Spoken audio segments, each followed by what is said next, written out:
Way to save the season to throw. Fire down! Incomplete down at the goal line by San Diego. Tomlinson off the left side. Tomlinson sidestep. Hello, history books. I think they have to now. Here's Sproles. Sproles inside the 10, inside the 5, and the Chargers win the game.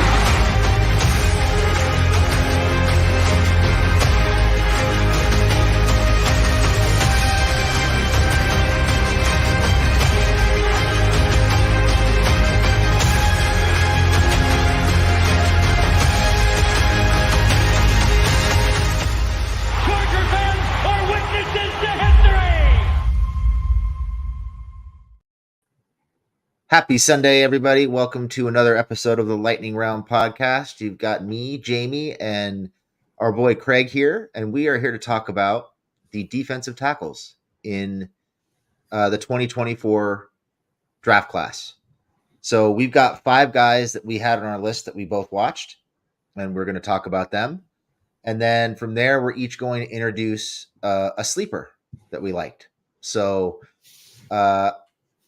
not to bury the lead too much, but this is not a very exciting defensive tackle class. So there wasn't a whole lot to cling to with most of these guys, but there were a couple of fun guys to watch. So I am going to go ahead and start by introducing the first person that we watched. And I think this is somebody that everybody wants to hear about right off the bat.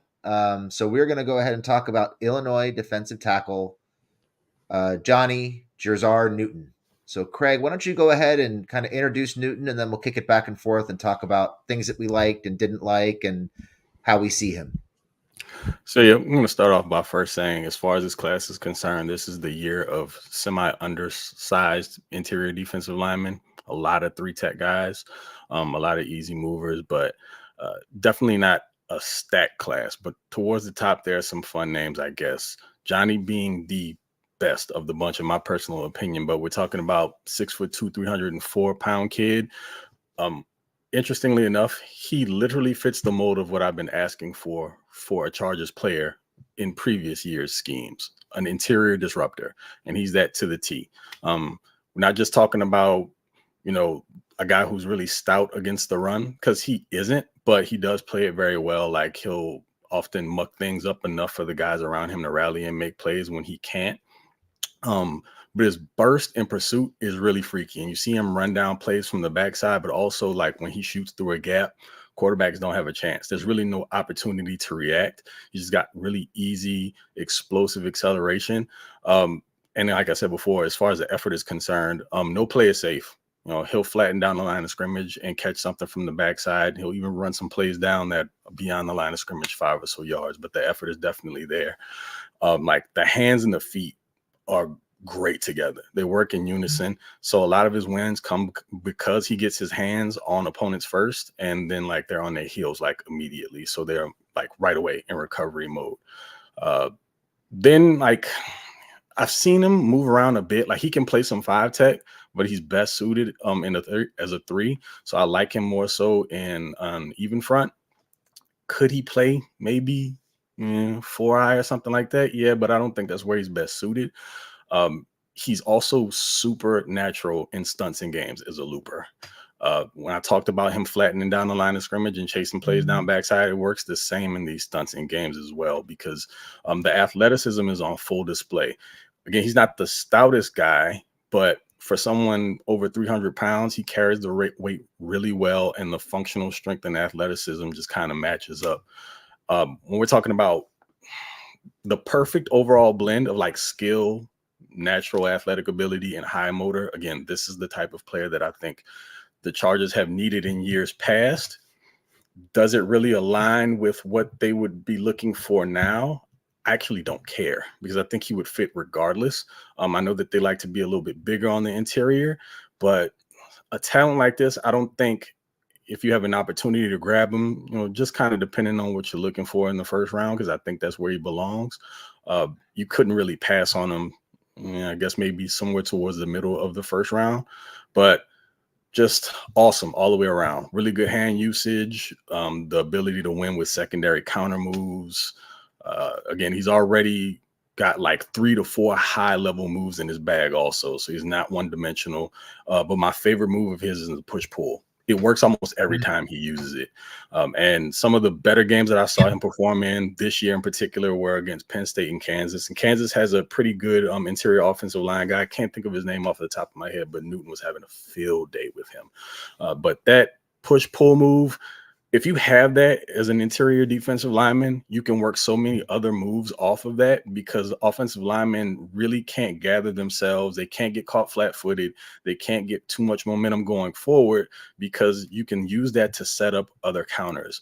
And so a lot of the time you see him winning almost immediately, but if he gets that move off first and early, then whoever he's up against, especially if he's going against the same guy multiple times all game, he's going to get more wins than not, because they're kept off balance virtually the entirety of the game. So as far as the grade goes, I have a 88.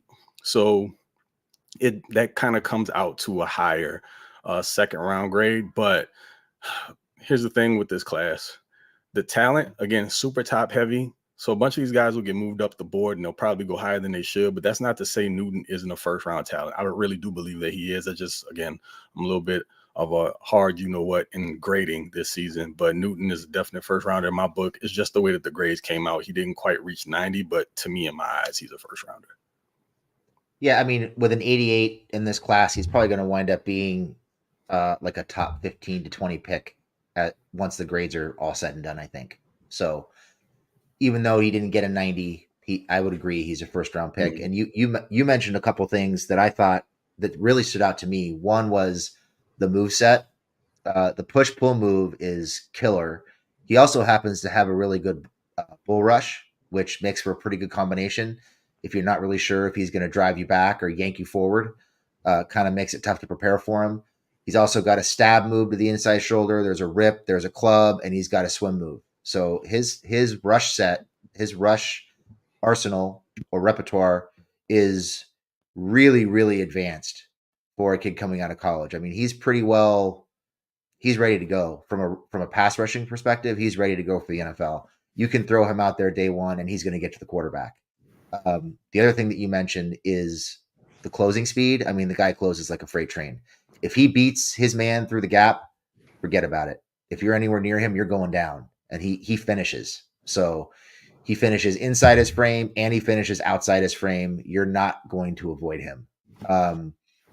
Newton, a lot of fun to watch. He played some nose tackle, played some 3 technique, played some 5 technique. I do think if he bulks up a little bit, he could probably play some 5 technique. You could also potentially see him as like an oversized rush end in a 4-3. He punishes people. I mean, you watch the Wisconsin tape, and there was another game that I watched. I'm forgetting who it was. Might have been Rutgers. I can't remember who it was. But there were 2 games in particular where he just annihilated, and I mean, the word is humiliated. He humiliated the opposing offensive line, just abused them. And he might not make a lot of plays in the running game, but like you mentioned, he regularly resets the line of scrimmage, and he's disruptive just by moving people, moving guys in front of him. So that alone helps make him effective in the running game. You mentioned the backside pursuit, really good there. And he's disciplined versus the read and zone option. He doesn't over pursue the mesh point at all, and he plays through the whistle. I think the only thing is, he was listed at 305, but I think he played somewhere between 280 and 290. Mm-hmm. So he's going to have to bulk up to take on double teams. He's not going to be a space eater, but that's not what you're drafting him for anyway. There is a little bit of hips and ankle tightness sometimes that can make changing directions a little bit of an issue. And there are times where he can be a bit of an overzealous finisher and draw penalties for hitting quarterbacks a little bit too hard, which I think sometimes those are penalties you'll take. And there are times where he'll overrun guys after easy wins. He'll overrun the quarterback or the running back, just taking a bad angle. So there are definitely some things to clean up, but I had an 89 on Newton, so we're right in the same ballpark. I'm sure he's going to wind up being a top 15 to 20 pick for me by the time we get to the, through all the grades. But a lot of fun to watch. In my opinion, I don't know how your grades came out, but in my opinion, heads and shoulders above the rest of this defensive tackle class. I mean, I didn't really think there was anybody all that close to him on any level in this class. Yeah, I don't think we're far off there. I mean, I'm so into watching Johnny and all his positives. I kind of forgot to mention some of the things that I didn't think were great, which were kind of few and far in between, but you mentioned a lot of them. Some of it has to do, well, the majority of it has to do with the size. I don't mind having a high effort guy that has a tendency to overrun plays. Like, he runs hot, so that does happen every now and again, just because all he knows is 100%. But it's that lack of length and like overall size that can make him kind of a target against some of those heavy gap and power teams. They'll run right at him. And as far as just kind of trying to anchor down against double teams, he has the anticipation to prepare for it. So he'll like set his base, and I've seen him split a double team or two, but it's not something that you want him doing with any regularity. And like you mentioned, like, I'm looking at the weights, and I'm, this is kind of where he weighed in come combine, but 300 pounds was not his playing weight. So he's gonna have to put on some bulk, or they're gonna have to put him next to a guy that can kind of keep him clean, take on more double teams, and allow him to have one-on-ones. Yeah, real quick, we just wanted to get to a question we got. Didn't address this at the top of the show. Garrett is a youth basketball coach, and he is coaching, I think, 2 all-star teams, if I'm not mistaken. So I think they're playing games, like they're playing a tournament today. Yeah, I think something like that, yeah. So he is with his son coaching all-star basketball. So that's where Garrett is, and that's why we're here doing this without him, but he'll certainly be on the next time we do a show. So thanks for asking. That's where he is. So let's move on. Yeah, next guy up. Gonna move Go ahead. We're gonna move over to Mr. Chris Jenkins. Michigan, Chris Jenkins. So if that name rings a bell, because you watched some of his performance there with Michigan under Harbaugh, so he's one of his guys. Tell me a little bit of what you watched on film with Chris, Jamie. So Jenkins is a pretty stout run defender. He isn't really the ideal size for a primarily a run defender, but he's very strong. He's very athletic. He's disciplined, uses his hands well. He has shown the ability to hold up against double teams. I think there are positives in his game in terms of his athleticism and how he defends the run, and just that he's very steady. Like, there's no glaring weaknesses in his game and or anything like that. I'm just trying to get my notes here. So to me, I think he's probably ideal length for playing inside. He's almost always first with his punch. Packs pretty powerful hands. Jenkins also shows savvy in the way he manipulates the offensive lineman and disengages to make plays in the run game. He's at his best really in one-on-one situations in the run game. Flash quickness to split occasional double teams. Flash a decent inside spin move and a swim move and a bull rush. The motor always runs hot. He doesn't take plays off. He plays hard. He plays through the whistle. If he has an opportunity to finish, he generally does. I think what I struggled with Jenkins is finding a fit for him. He played a lot of nose tackle. He played a lot of 3 technique. He also played some 5 technique. There are no real pass rushing chops for Jenkins. He's listed at 300 pounds or 290, but I think he played at more like 275 or 280. He's pretty undersized for a guy who's a primary run defender. The rush attempts stall out pretty quickly. Once he gets engaged, the hands kind of stop, and he has a hard time finding counters and getting free of blockers as a pass rusher. The bulk to play nose tackle just isn't there. So the role that he played in college isn't really something that he's going to be able to play in the NFL.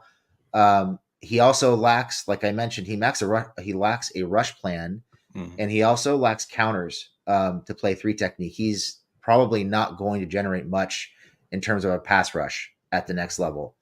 I think the contact balance can also be a bit of an issue. There were times where he's falling down or getting pulled off balance.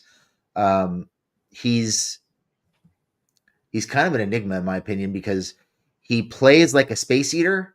He's not really a playmaker versus double teams, but I don't think you want him facing double teams on a regular basis at the next level just because he's pretty undersized. Um, he's also unlikely to be he's unlikely to be more than a pocket pusher at the next level. I think he's going to be kind of a mid-level disruptor and be able to move the pocket a little bit, but he's not really somebody who's going to generate a whole lot of pass rush. There's a lot of talk about him being an athletic freak. I think he was on Brugger's list of freaks. Mm-hmm. But the tape doesn't show that, in my opinion. I don't know if you agree, Craig, but I didn't see that freakish athletic ability. I just saw a guy who kind of stuck to blocks. He did his job. He plugged his gaps. He'd make a play here and there when he could, but there wasn't a whole lot to really sink your teeth into, and there wasn't a whole lot to get excited about for me.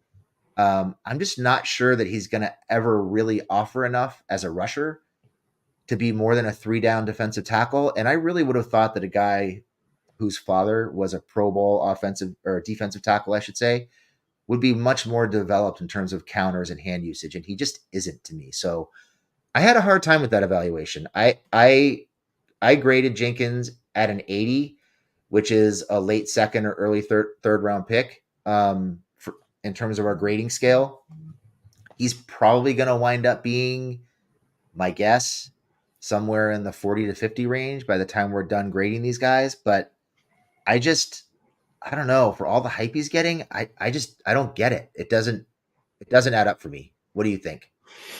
So interestingly enough, like a lot of what we saw was similar. Well, not really interestingly enough, but it happens a lot. As far as Jenkins is concerned, I went into looking or watching him with the frame of mind of a guy that I was going to be excited about. I mean, I was just following Michigan throughout their run to the national championship. And also for some of our younger viewers out there, Jamie already alluded to it. This is a guy that has the pedigree. He's the son of a 3-time All-Pro. Chris Jenkins was an animal with Carolina specifically, and during his time with the Jets. So his dad just had a bigger frame, much more stout, as far as his size is concerned. But Junior really took on the mold of the run stopper as well. I think Dad kind of had a little bit more in his bag as a pass rusher, but also more of a run stopper. The first thing that jumped out to me was like his strength against the run, especially for a guy like you mentioned, maybe 280, 285 is what he played around. He definitely checked in at the combine like a hair under 300, but you know how these guys do when they show up to Indy, especially when they're the linemen, they want to put on as much good looking weight as they can. He can really anchor against double teams, which was surprising to me because someone of that size shouldn't be able to, but he's really stout. That's where, and you mentioned this, him being on Bruce Feldman's freaks list, I think where it showed up to me was the ability to anchor down against double teams because he shouldn't be able to do that at his size. As far as the overall athleticism, it didn't really show up to me on tape either. But, you know, with regard to some more of the positives, I think he has the versatility to hold up in either an even or an odd front. I saw him play a little bit of everything from 3 through 5 tech, and there was next to no fall off. But at 5, he still wasn't generating a lot of pass rush. He was more of an edge setter as a 5 tech. So getting after the quarterback, he wasn't tremendous in that regard. I love his pad level. He plays with a really natural and strong base and gets pretty significant leverage. And I think he has the tools to grow into like an effective power rusher at the next level because, again, he's got the base. He's got strong hands. He has a decent punch. As far as those finesse moves, I don't see the athleticism to pull him off. But if he can become maybe even just an above average power rusher, he can set up some moves off of that. But it's like you mentioned, I'm not sure that he'll ever be a guy that you're going to be counting on to get after the quarterback because he's kind of a tweener. He's never lacking effort, and he plays like every single snap with intention. Now, as far as some of the other negatives, I mean, I kind of spoke to a couple of them, but Even though he's really elite at stopping the run, like, again, that's probably going to be his primary purpose until he develops more of an arsenal. And it is a little strange, his dad being who he is, that he doesn't have more in his bag quite yet. And the technique really needs work. I didn't see much of anything in the way of counters when you're talking as a pass rusher. And like you said, if the first move doesn't work, he's done. And the first move was typically a power move. So if he just couldn't out muscle a guy, then 9 times out of 10 it was going to be a stalemate. He'd be kind of neutralized from the play.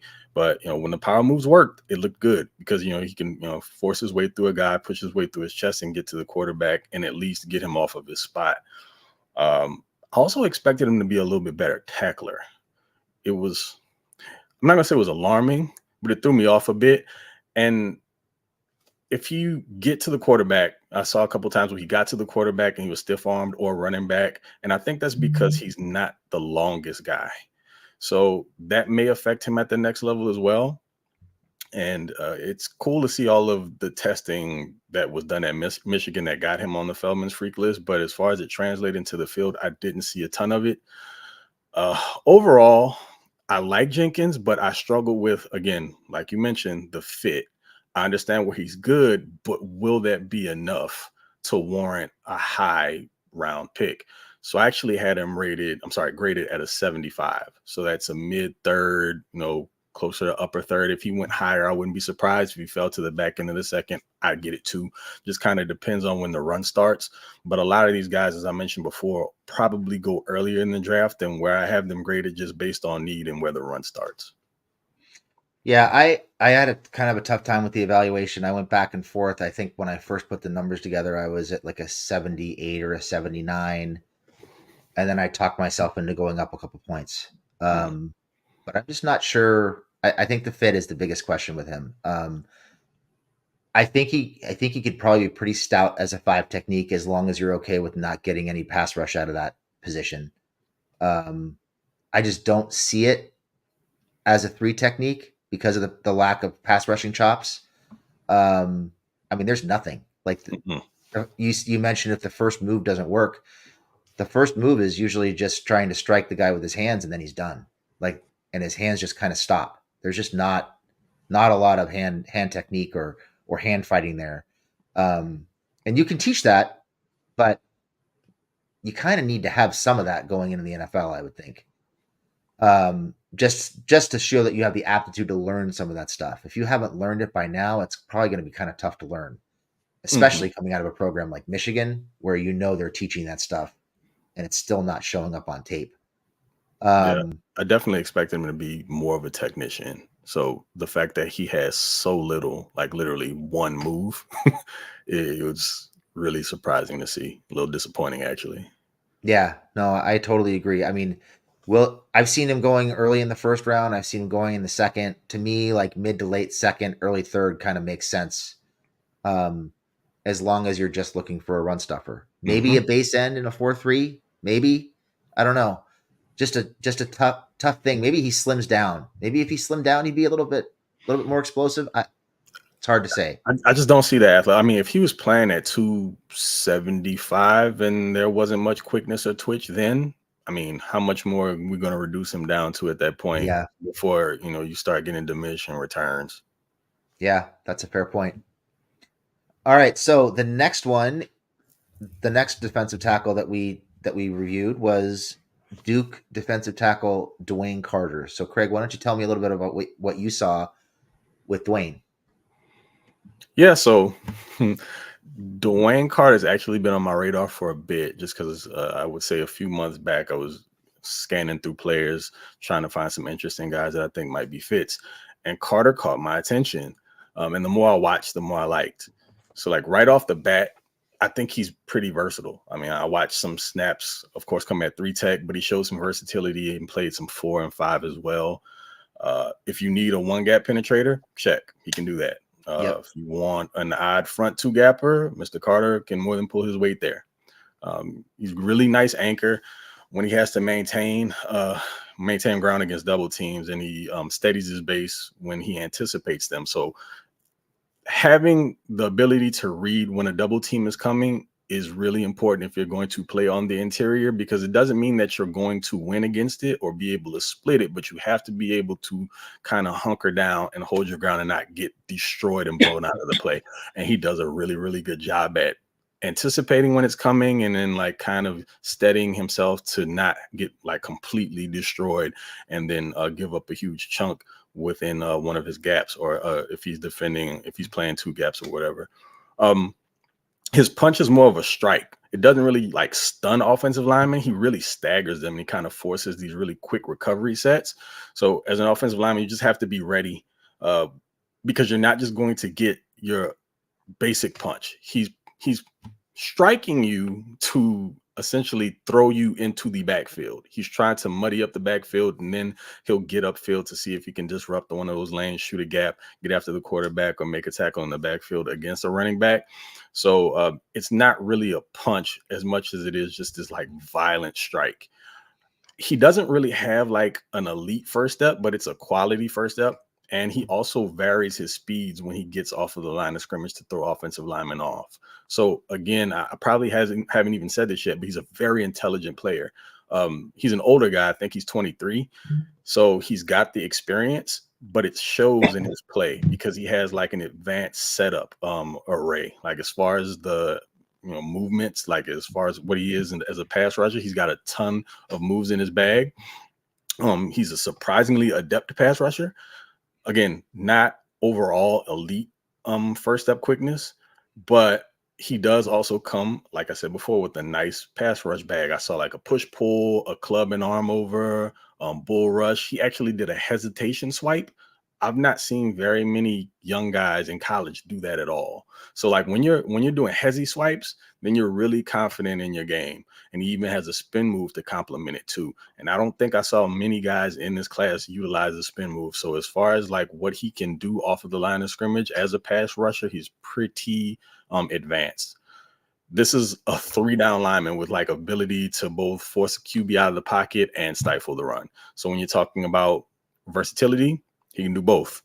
And whether or not that fits, well, yeah, any defense can use that.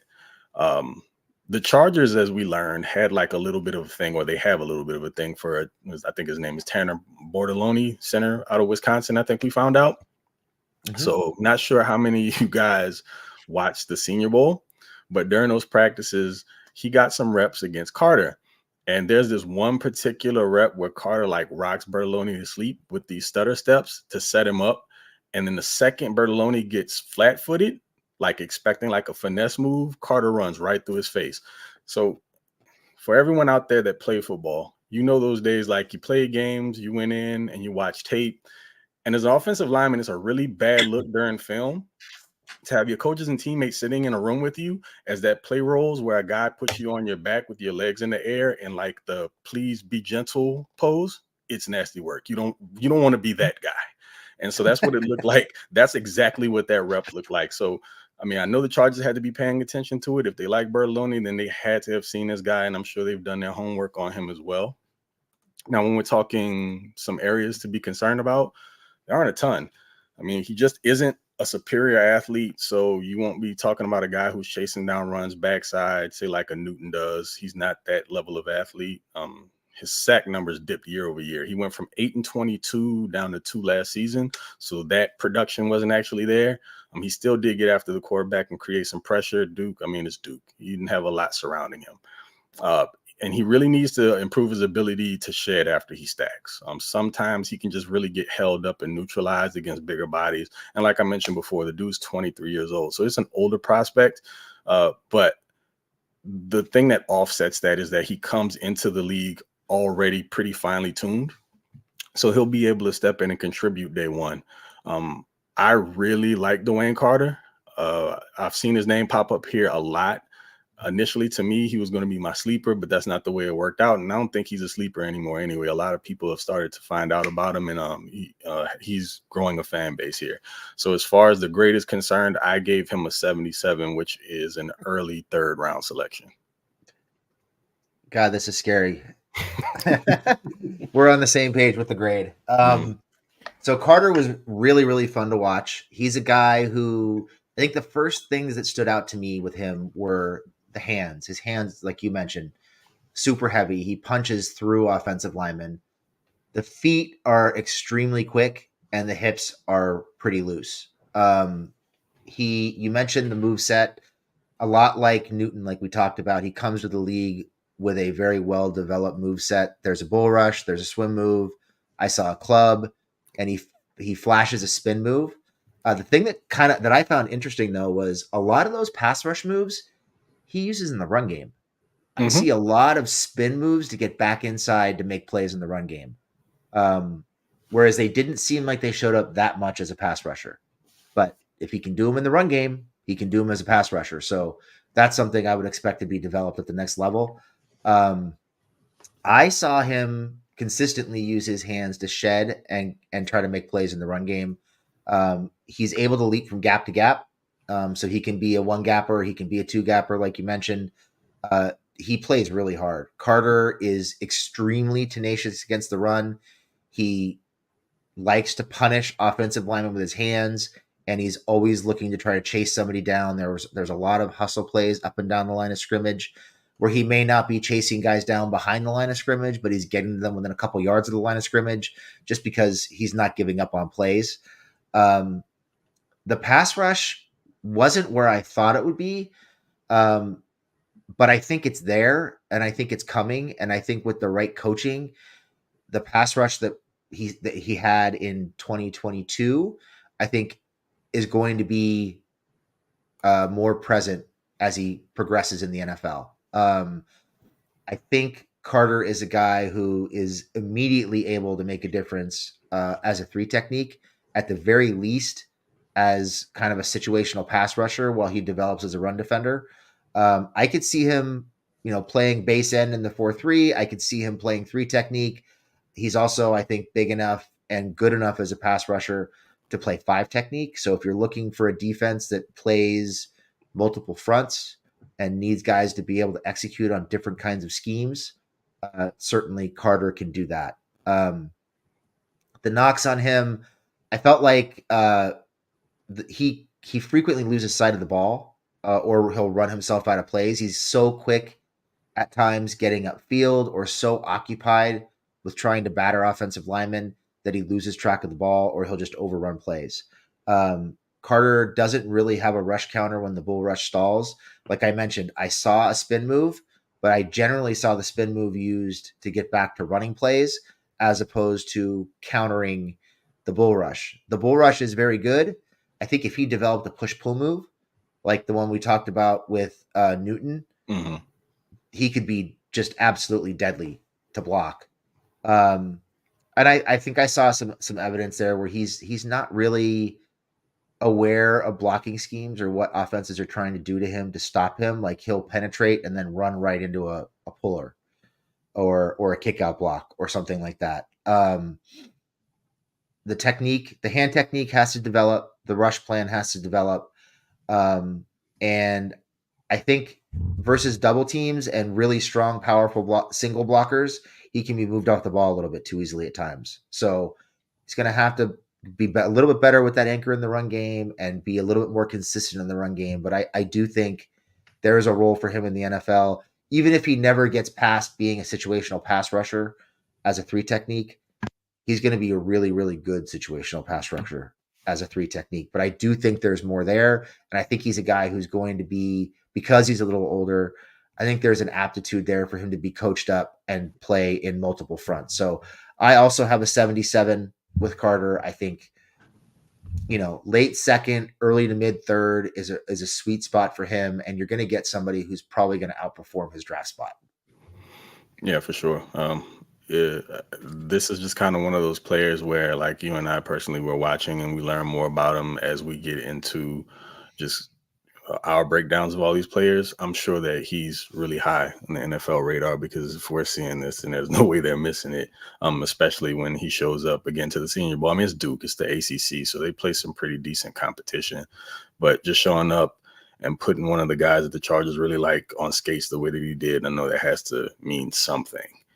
But next up, moving on, the biggest boy of the group, T'Vondre Sweat out of Texas, Mr. 6'4", 366 pounds. What do you think about him, Jamie? He is a big boy. Let me see if I can find him here. Give me 1 second. So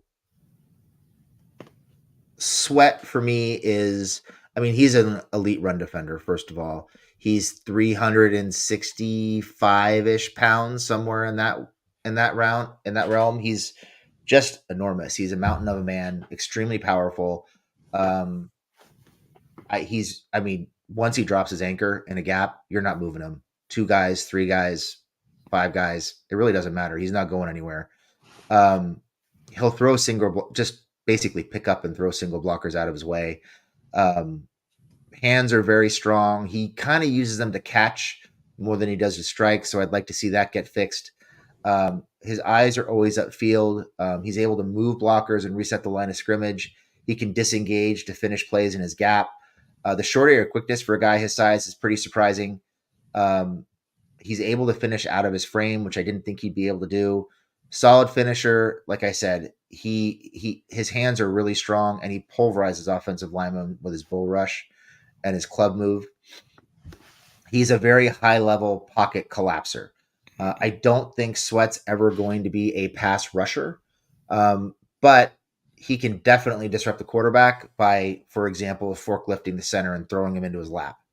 Um, he's going to be disruptive, and I think some of the knocks on him, he can be a little bit slow timing the snap. He's usually one of the last guys out of his stance.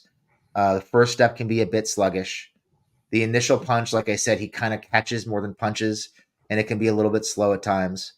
Um, he he'll run out of gas as a pass rusher at times pretty quickly just because of his size. The stamina is an issue.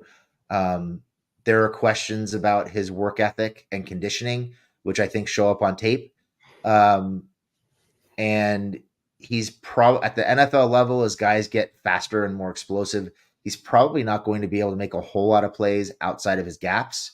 And there's no real rush plan or counters. I mean, if you're drafting Sweat, you're not drafting him to be a pass rusher per se. You're hoping he can move the pocket a little bit and stop the run. To me, I mean, I think he's a 2-down, 0 technique or 1 technique. So he's a nose tackle. I think he can play in even or odd fronts. He's got the length. He's quick enough to be able to man multiple gaps, in my opinion. You're just not going to get much pass rush out of him. I have a 71 on him.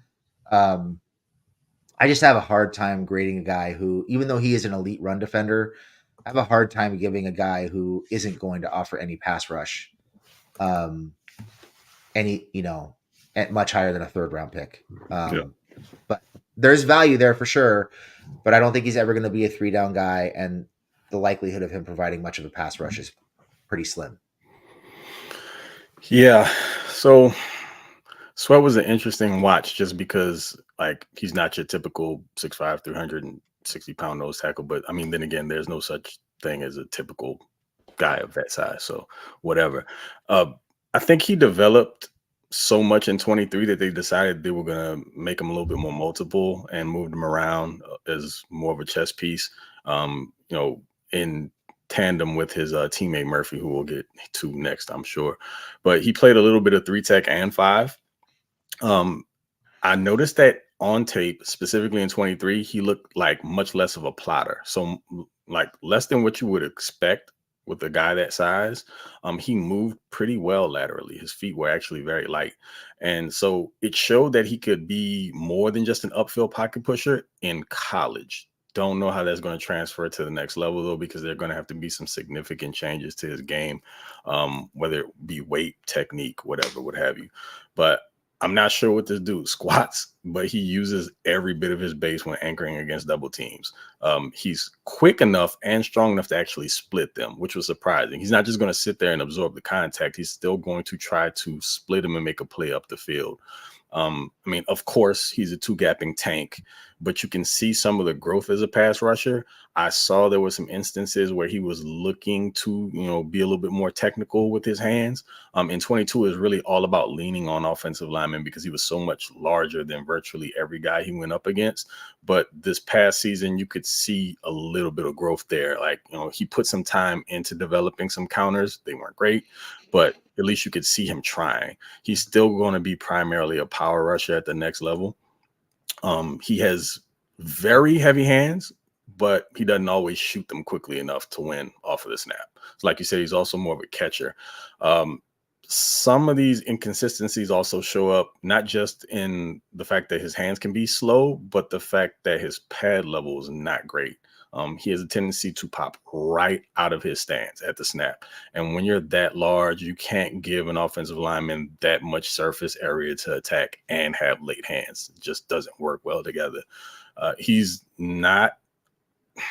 really only effective inside the box, like you mentioned. So like, we're not talking like a Jordan Davis prospect.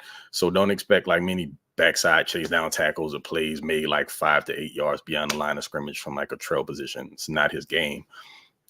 The question is, can he be a 3-down player at the next level? And I'm just not sure that he can. Though the skills seem to have been growing as a pass rusher last season, I don't know how much of it's going to translate. And also at that size, how many snaps can you expect to play him before, like I mentioned previously, I forget who it was about earlier, before you start experiencing those diminishing returns. And the other thing that I don't love from a person this large is I didn't see much of a mean streak in his game. If a team that drafts him can find like his weight, like sweet spot, and pull more of that dog mentality out of him, you could be looking at one hellish or like all around interior defensive lineman. I just don't know if it's in him. So I guess the question really comes down to, well, no, it's really not even a question, because when he was fresh, I still didn't see him play with that same level of that level of, I didn't see the streak. I didn't see exactly. Sorry, I couldn't find the word. That I didn't see the aggression there whatsoever. And it had nothing to do with the fact that maybe he was worn down or, he ran all the gas out of the tank. He's not that type of a player. So I went back and forth with watching this tape. I feel like he can be effective if he does exactly what he's meant to do at that size at the next level, but his game's pretty limited. And that also means, like, do you want to spend a high draft pick on a guy that you may only be able to put on the field for early downs? There are things that I liked. I liked the improvement that I saw in the technical aspect of things. Again, you can develop that. And if you can get with the right team, right coaching staff, you might be able to make something out of it long term if you can, like I said before, find the perfect weight for him to where he doesn't gas himself out. So I have him graded at a 75, so a mid-third rounder. All right. Well, those are our top 5. Those are the guys that we watched. Actually, not our top 5, I shouldn't say. Oh, we missed Murphy. You're right. Yep. All right. So why don't you talk to me a little bit about Murphy? First things first, he is a little shorter than I thought he was. I think he measured out the combine at 6'1.5", so under 6'1". I already know he wasn't like the biggest guy, so he's under 300 pounds. But for a 3 tech, I mean, sure, like, he has the ability to get upfield. He's quick and twitchy, but he also played a little 2 and 1, which is wild because he's just not the biggest guy, but he held his own. I was actually really impressed by it. Like, for an undersized interior defensive lineman, he must like hit Popeye spinach before the games because he's a strong cat. Instead of just trying to stalemate interior offensive linemen at the point of attack against the run, he'll often, I guess this is a term my kids say, he'll yeet them, which basically means tosses them to the side. And he'll meet a running back in the gap. So he's just not looking to create that contact and muddy things up. He's trying to get you out of there so he can make a play.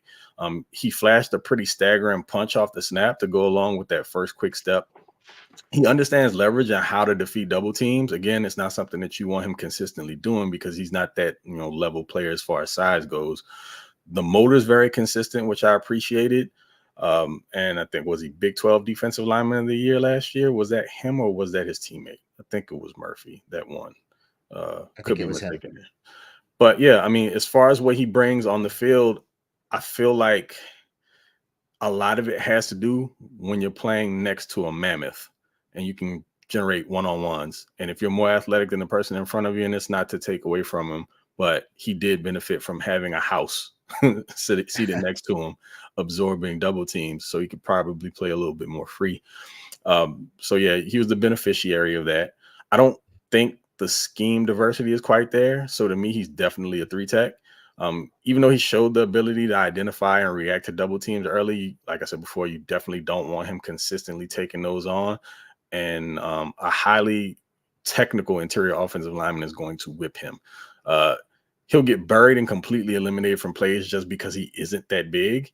And so, again, it's a reoccurring thing with a lot of guys in this class. They just aren't stout.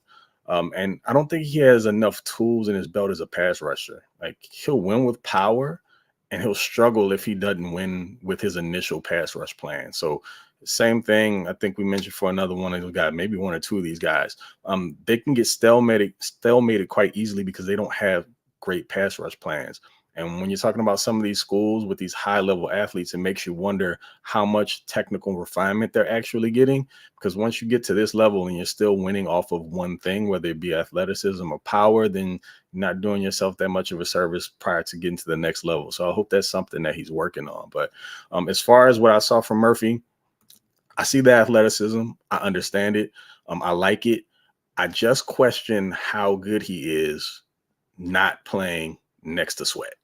But I didn't want to take anything away from him. He performed well. I like what I saw. So I gave him an 83, which comes down to like a lower second round pick. If he were to go higher, I wouldn't be shocked. If he went lower, I wouldn't be shocked. Get out of my head, man. Come on. I thought we might disagree on this one. No, we're on the same page. I mean, Murphy played all up and down the line at Texas. He played some 0, played some 1, 3, 4, and 5. The lateral quickness to leap from gap to gap is outstanding. In my opinion, Murphy's at his best when he's asked to loop and stunt and twist from gap to gap. You mentioned the hands, very strong initial punch and active hands. Murphy does a really good job of using his hands to soften the edge when he's working from edge to edge. He has the length and strength to hold up versus double teams, although I don't think that's where you want him long term. He's way too quick for guards. When he's able to one gap and just penetrate, he's extremely quick for guards, and he shows the ability to convert speed to power with a bull rush. And he, in my opinion, I think he wins mostly with speed early, although you can see some power with the bull rush, and he'll win with effort late. He just has a really good motor, and he just pushes and pushes and pushes to make plays. And there is a pretty good spin move there as well. I think even though he played 0 and 1 technique at Texas, it's not where he needs to be. He needs to be a 3 technique. He might also be able to play a 5 technique at the next level if he bulks up a little bit. I think that while the hands are they're strong and they're active, they're not overly refined. As the rep progresses, the hands will wane and he'll kind of stall out. If he doesn't win right away, he's pretty much done. The pad level also can be a bit high. I saw him get yanked off his feet several times because he kind of leans into blocks and the pad level wanes as reps go on. Murphy also has to work really hard to get home. And I think sometimes that struggle to finish or that work can give him a hard time finishing. He's kind of out of gas by the time he gets in a position to make a play. I think Murphy will also need to develop a rush plan and counters like we talked about at the next level. There's not a plan there. It's I'm going to push my way through you or I'm going to run by you. And that's pretty much it. And he's kind of like Jenkins for me. Lots of talk about him, about how he's going to be this great pass rusher at the next level. And lots of talk about how he's just going to be this phenomenal player and people are high on him. The production, in my opinion, does not match the tape. I'm sorry, the production doesn't match the reputation. Excuse me. You can see where he has a chance to be productive at the next level in the right role, but he just didn't really stand out to me. Like I watched him first, and then I watched Newton, and I was like in awe of Newton and just kind of bored with Murphy. Um, I think he's more right now. He's more of a pocket pusher than he is a pass rusher. Um, I think he's got to play 3 technique right away in the NFL. There's a chance he could be a successful 5 technique because of the power and the base. But he needs a lot of technical refinement, I think. And I think the rush plan and the counters need to develop to be successful at the next level. Yeah, I'm right there with you with regard to the expectation. When I turned the tape on, I really thought I was going to see more from him. You kind of see his name starting to be a little bit more pronounced than even Newton's is, which I find to kind of be like one of those paralysis by analysis situations. Newton's name's always been there at the top, and then progressively as draft season has gone on, prospects start popping up. You see new names, and then suddenly Johnny Newton isn't good anymore, even though he hasn't taken another snap since the end of the season. Never really makes sense. But yeah, Murphy, I wanted to see a lot more from. And again, as far as what he's going to be at the next level, definite 3 tech. It's just, I really even struggled giving him the 83. I felt like I was going to take credit away from him for, again, playing next to Sweat, because that was a huge part of his success. He's got high athletic prowess, but you cannot ignore the fact that he played next to that guy, and it made life a lot easier for him. Yeah, I just expected a lot more. I heard a lot. I've seen people talking about him in the draft channel and Discord and being excited about him, and I don't know. It just kind of fell flat for me, unfortunately. All right, so we have finished our top 5. So why don't we go ahead and share, or we finished discussing the 5 guys that we reviewed. So why don't we go ahead and each of us share our top 5 and talk a little bit about how we think each of them fits with the Chargers. And then we can get into sleepers and wrap this up. Yeah, that'll work. So as far as the order goes, I have Jazan Newton, number 1 with 88 overall. Number 2 is Byron Murphy with an 83. Surprisingly, Dwayne Carter comes in at number 3 with 77. T'Vondre Sweat, 75 at 4, and Chris Jenkins rounds it out at 5 with the 75. All right. So here are my top 5. My top 5 is Johnny Newton at 89. I've got Byron Murphy at number 2 with an 82. Chris Jenkins at number 3 with an 81. And my number 5 is somebody we didn't talk about. He's going to wind up being my sleeper, is Braden Fisk from Florida State, somebody who I really enjoyed watching and think he's got a pretty fun role on passing situations at the next level. So, Craig, why don't you tell us who your sleeper is? Well, hold up. Let me back up really quickly, because I was only doing it based on the guys that we went over. So I got to rewind, because Fisk is actually my 4th guy with the 76. So I have him above T'Vondre Sweat as well. So just to run it back, Newton, number 1 at 88. Murphy, number 2 at 83. Carter, 77. Number 3, Fisk, number 4 at 7 with the 76. And then T'Vondre Sweat rounds it out at 5 with the 75. So Chris Jenkins kind of is tied with T'Vondre Sweat for that number 5 spot. But yeah, Fisk actually made it onto my list as well. As far as fits are concerned, Newton, I would take Newton in a heartbeat. Just depends on where they decide to go here in the draft. In a trade back scenario, if it's something they'd be interested in, I wouldn't hate it, just because he's an instant difference maker and he fits the mold of what I've been looking for from a defensive lineman for the Chargers. No, he won't be huge in the run game with regards to being a run stuffer, but he's athletic enough and disruptive enough to where he can muddy things up for everyone else to make plays. So I'm fine with it. He doesn't have to be a huge guy in the middle as just kind of like a tree stump that's unmovable. He could serve a purpose in a different way, whereas he may not be the most physical against the run. He makes up for it more than enough as a pass rusher, and also someone else who can be a complement in the run game by just, again, muddying things up and allowing other guys to get in the backfield. Byron Murphy, I don't see the fit. I just don't think he adds enough to the defense. I mean, again, if you put him next to a mountain, then yeah, he'll get after the quarterback. He'll be serviceable against the run, but I feel like he's one of those players that is more of a complementary guy. You're not looking for him to be really a 3-down player, in my opinion, unless you're willing to pair him with like a really big time nose tackle that can take on double teams and free him up. Dwayne Carter is Mr. All Around for me. I'd snatch him in a heartbeat, move him up and down the line of scrimmage. He's got the ability to play the run. He's really good as a pass rusher. Yeah, like not high level athleticism, but still a really decent first step guy who can get upfield and really just muddy things up again. So when we're talking interior disruptors, not to the same level of Newton, but definitely someone who could be a difference maker. Fisk, who we didn't really talk about, but did make the list, really athletic guy also. Without getting into too much detail, because then we're doing a full-on review of him. I really like the fact that his motor is the thing that is the most amazing to me. It doesn't ever stop.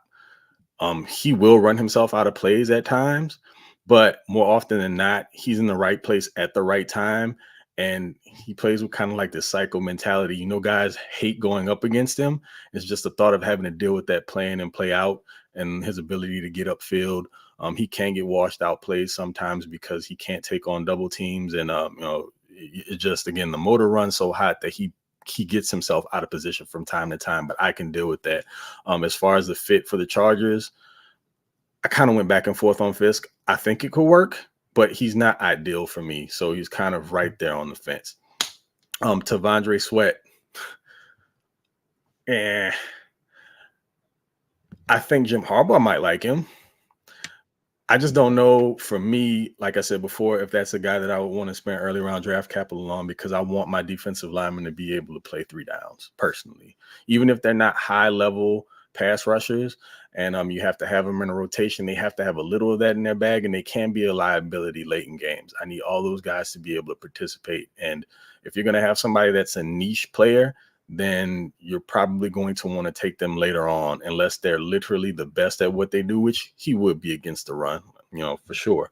But I just don't necessarily know that I would want him early or spend an early round capital on that. You can find someone else who can sit down and take on blocks and potentially develop them into a better pass rusher down the line. So I wouldn't really do that with him. Chris Jenkins, I'm trying to take the Michigan bias out of this. The tweener thing is weird because I don't want to contradict myself.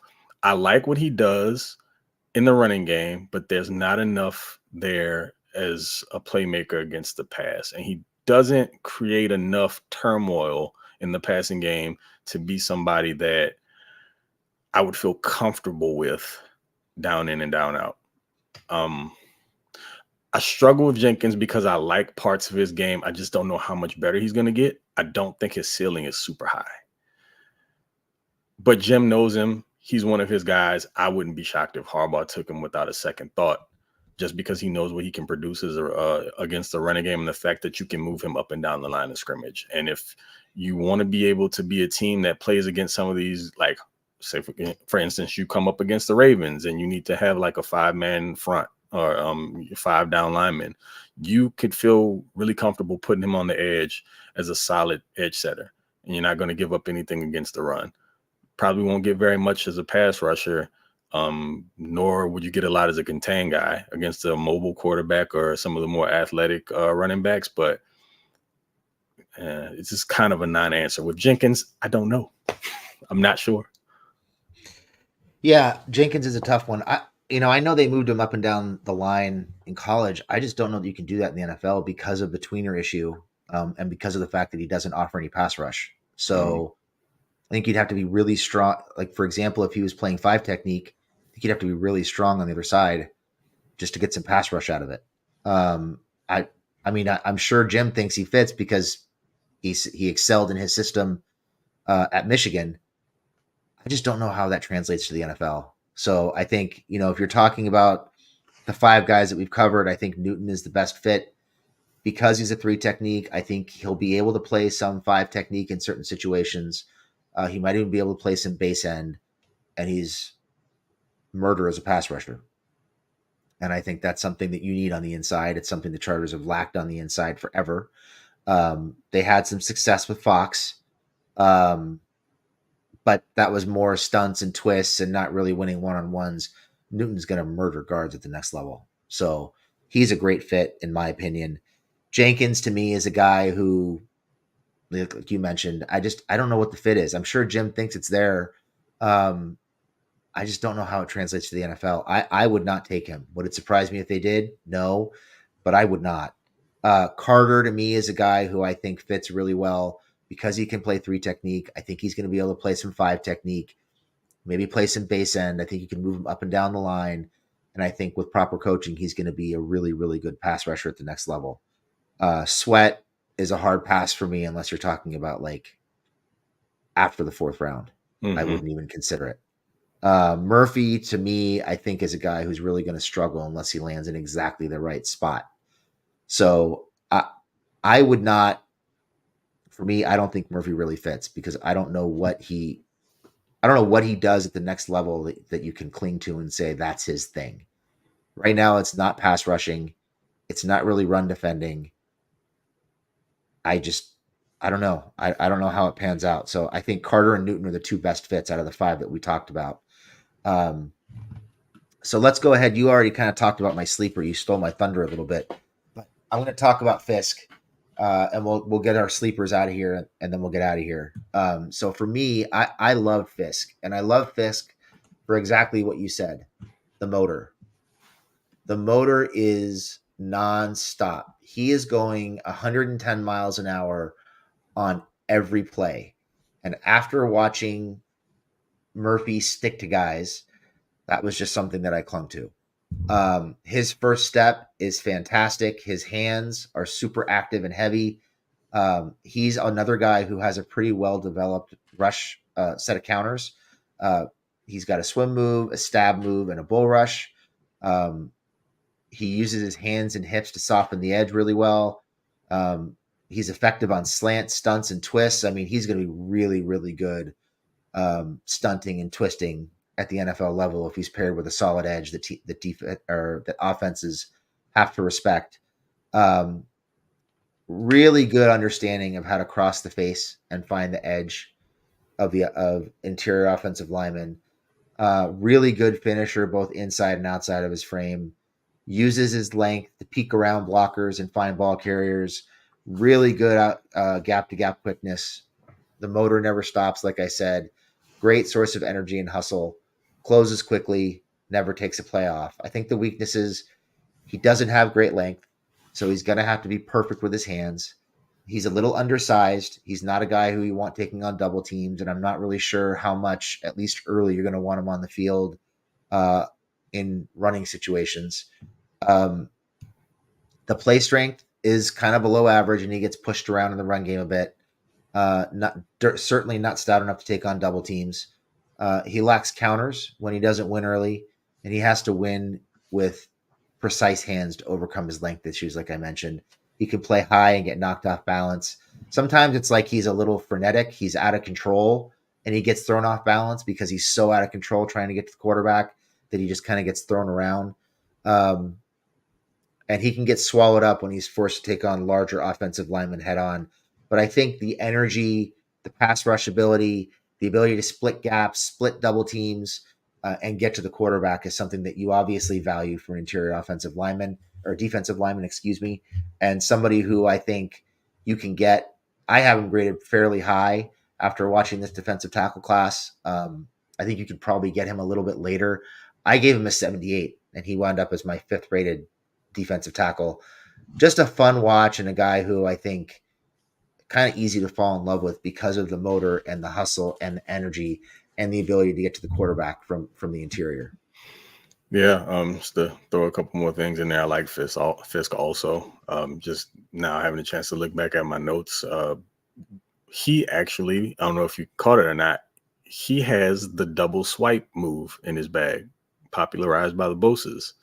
I've not seen another college player really do it, but specifically not on the interior. But he's actually got it down pretty well, and he has a really nasty like combo club and arm over move too. Also, he blew the combine up. So when I finally went back and watched him on tape, it made sense. I mean, the dude finished in the top 3 or 5 of the 7 tests. I just thought maybe he's an athletic freak and it didn't translate, but he moves just as well on the field, in game. So the tape lines up. As far as my sleeper, my guy's going to be Mason Smith from LSU. So 6'5", 306-pound interior defensive lineman. So let's just kind of start with the arm length, 35 inches. That'll definitely play. Telephone poles. Yeah. So, I mean, it's more of what you're looking for from like a traditional interior defensive lineman from a size profile.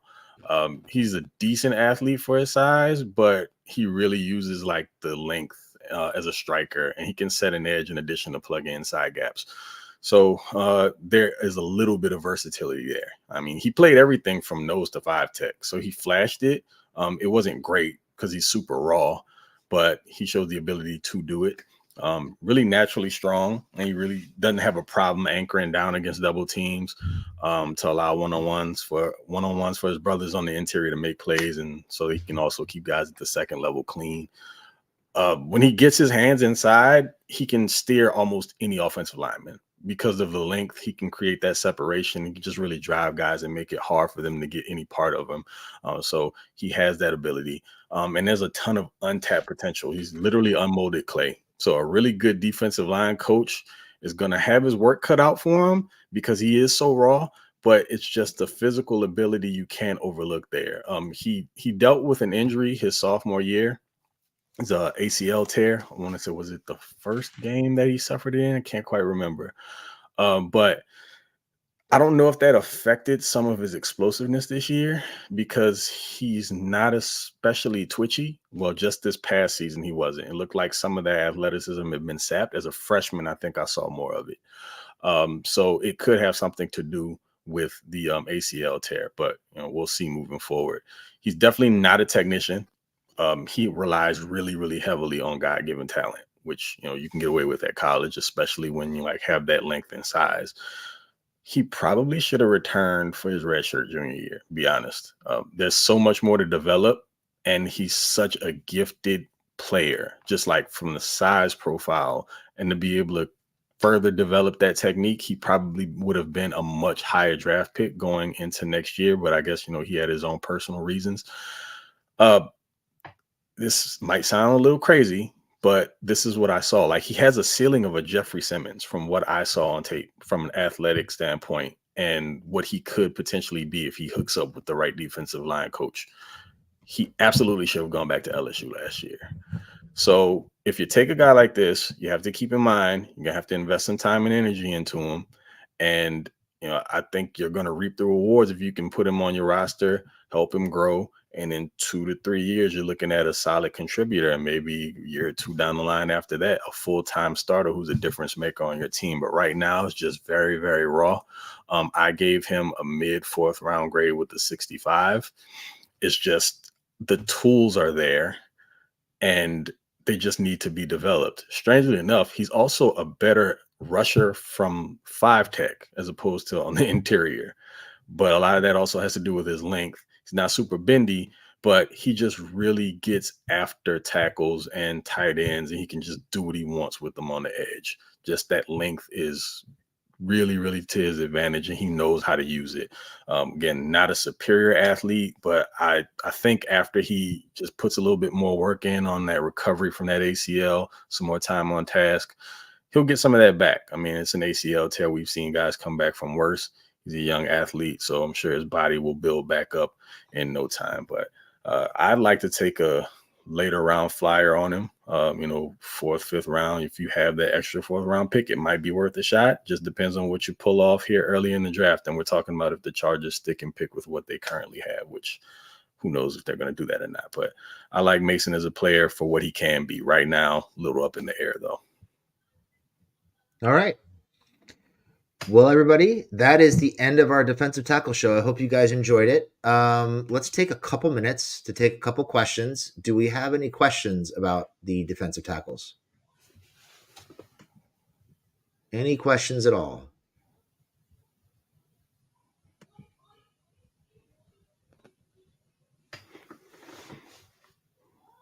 I think I see someone asked about Jordan Jefferson. I didn't get a chance to study Jefferson. His name popped up, but haven't looked into him yet. Is that Gabriel? Gabriel? Sorry, Gabriel. I haven't had a Yeah, chance to check him out yet.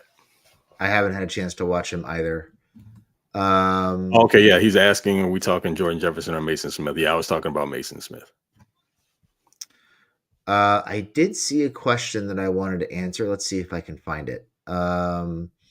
There was a question about how early we thought they should take a defensive tackle. Let me see if I can find it. There we go.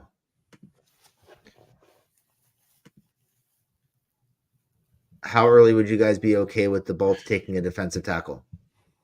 What do you think, Craig?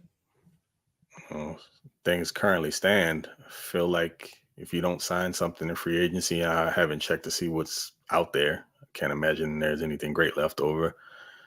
I'd say you got to do something within the first 3 rounds. You just have to add not just bodies, but someone that's capable in the run game. Because as you can see, like they went ahead and re-signed Denzel Perriman. We know what Denzel does, so you know that there's a commitment to stopping the run there. So they're going to need some more interior depth and someone that is adept at stopping the run. So I would say somewhere within the first 3 picks. That's a little scary because I think if you look at the roster, they need a wide receiver, a center, a corner, a defensive tackle, all within the first 3 picks. And that's 4 positions and maybe even a right tackle. So a bit of an issue there. But yeah, I was going to say 3rd round. I'd start looking in the 3rd round, I think. Unless by some miracle Newton were to fall to the 2nd and you could get him at 37. I'm not sure I want to take anybody else in the 2nd round short of a trade back. But yeah, I'd start looking in the 3rd round, I think. I see a question there. It's from James asking about, what is that? Do you like any lower end guys better than Gerard Clark? That caught my attention because we know I'm a huge Gerard Clark guy. What do you think, Jamie? I didn't really see anybody that stood out. Keep in mind, we don't spend all day every day watching tape. So, I don't know how many lower end guys you got to, Craig, but my list wasn't terribly deep. So no, I mean, when we're talking lower end, I guess it just depends on where people rate some of these names. But I mean, we looked at it and he almost made the list, but after watching him for a little bit, we realized he shouldn't be there. Michael Hall Jr. from Ohio State. When you're saying lower end, for me, he's more lower end. Would I like him more than Gerard Clark? No, because literally, I can't tell you what he's good at. I'm not sure. I mean, I know that they tout his athleticism, but honestly, I don't think you could put him on the field even in our early rotation quite yet. So if you consider him one of the later guys, then I would definitely go Gerard Clark, because not only is Gerard Clark a bigger body, he showed some pass rushing chops that he was developing. He didn't get to see the field last season, but I think his name gets lost in the shuffle because he's more of a developmental player. But there's an opportunity for him to see the field again as a pocket collapser. When we're talking pass rush, he's more of a pocket collapser to get after the quarterback, but I think he'd be good to do both. So yeah, give me Mr. Clark over a guy like Hall any day. Yeah, I mean, they're totally different players. Yeah. Hall's the guy who I think teams are going to look at as a pass rusher, probably a 3 tech.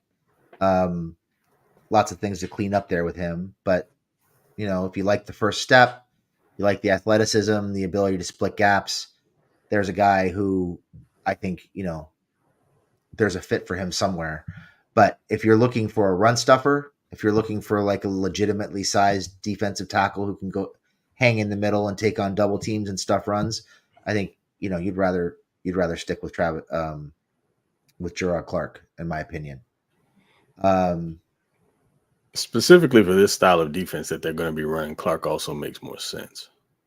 Yeah, I don't really know that they need or want a traditional like 0 or 1 technique who's going to stand, who's just there to hold up double teams. Mm-hmm.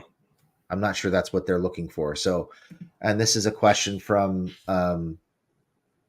Woe. He says, who's the best one tech defensive tackle like the Travis Jones of this year's class?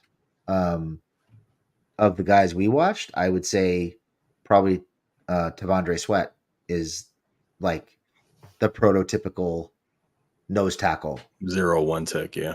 Yeah. Most of these guys, like we mentioned at the top of the show, most of these guys are 280 to 290, not really built to last, taking on double teams in the middle of a defense. No. All right, we'll take two more questions and then we'll get out of here. Let's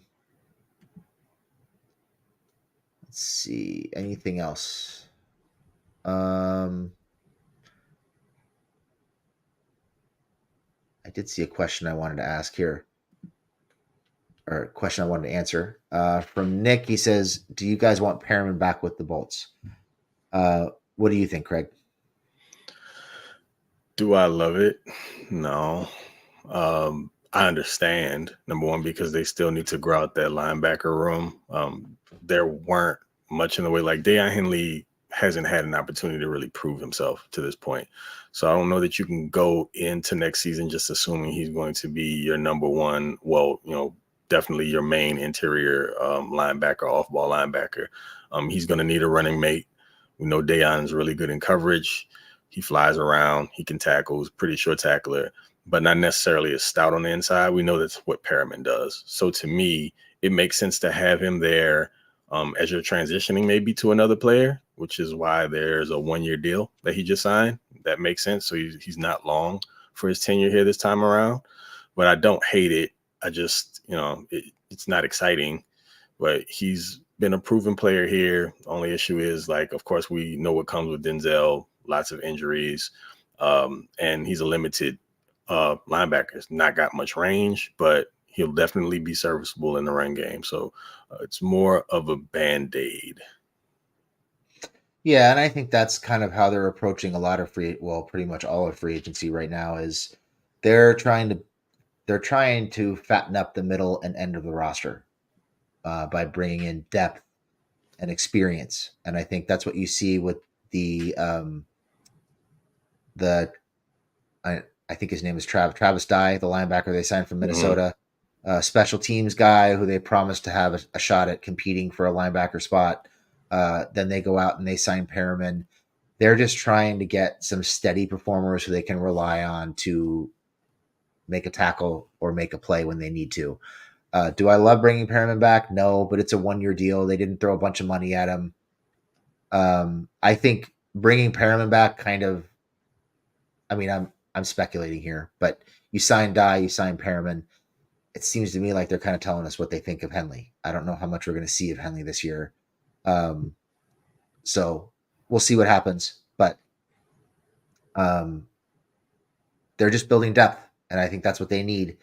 The previous regime focused on building the roster from the top down.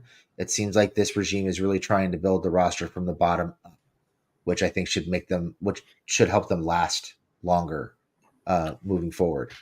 Do you think it's more of an indictment on Henley and where they see him moving forward, or the fact that there just isn't a lot to go off of at this point? So they're essentially hedging a little. I mean, I'm sure they're hedging. I mean, it's a smart move, right? Like we said, there's no tape really to go off of with Henley. What did he get in for?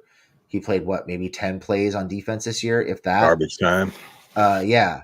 So they need bodies. They can't go into the season with Henley. They can't go into the season with Neiman. So they need to get some experience. They need to get some depth. So I think in that regard, it's a good signing.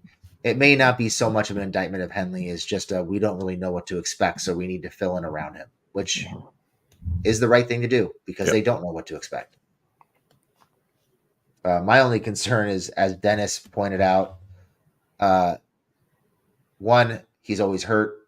2, he just got suspended last year for dirty hits. And 3, he's kind of a friendly fire guy. So those are the concerns with me. But in terms of being able to tackle guys in front of him and read a defense and make plays, I think Perriman will be steady in the middle of the defense, even if he isn't a superstar or going to be a huge playmaker. Yeah, I think they're going to use him to shoot gaps against the run and get downhill, create lots of tackles for loss. I mean, Perriman's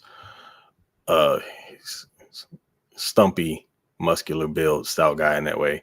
But, as far as what he does at the second level, he's not super rangy, but you do want to allow him to kind of knife in there in between those gaps and create plays. So I think that'll be his role.